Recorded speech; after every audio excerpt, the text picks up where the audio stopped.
Good morning, Year 6. Today we're going to plan a short story based on the video Alma. And the video is about a little girl who ventures into town in the snow. You might have already watched the video, but let's watch it together.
that was the video of Alma from the Literacy Shed.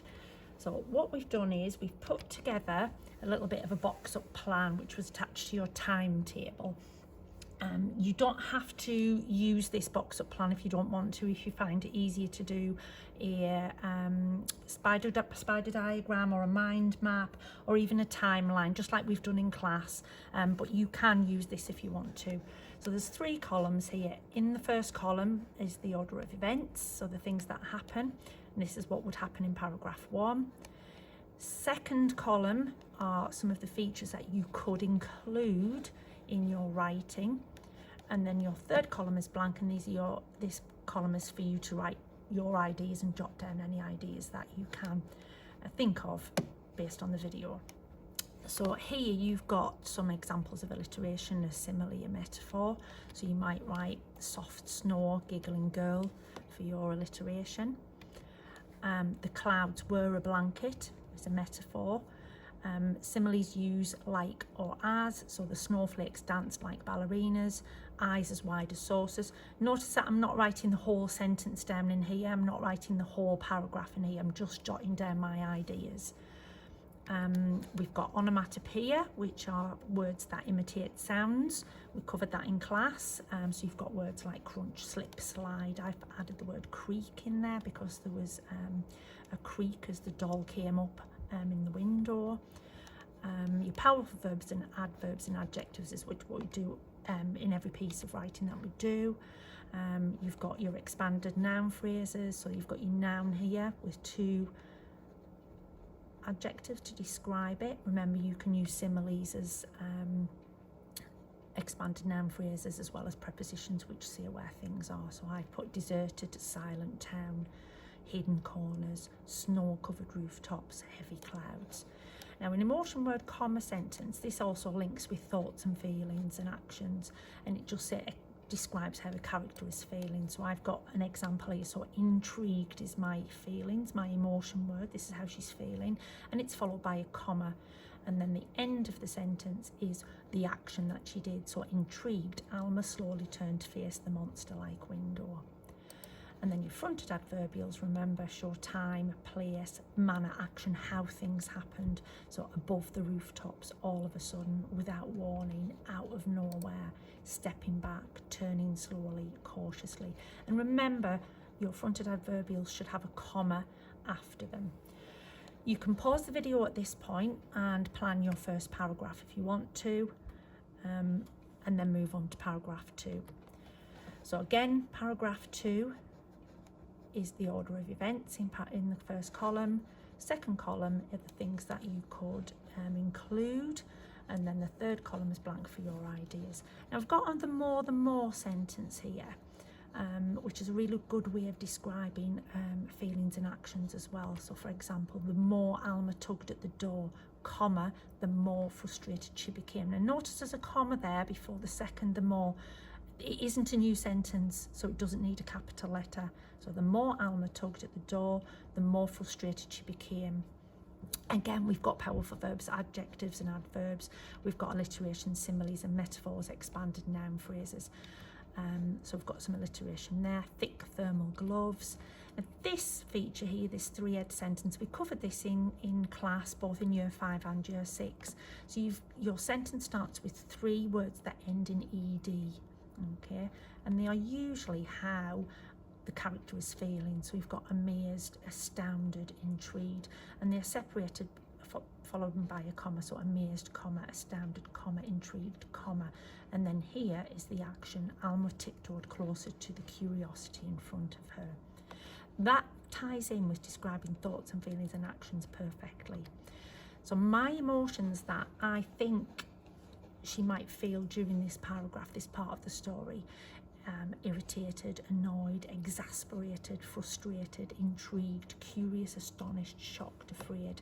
You might want to use a thesaurus, an online thesaurus, to think of some really powerful feelings that Alma is feeling during this part of the story.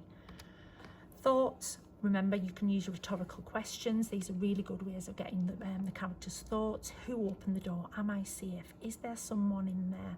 And those are the thoughts that, think about what Alma might be thinking in her head at that point in the story. Okay, now when you are planning your story, think about the order of what you want to write.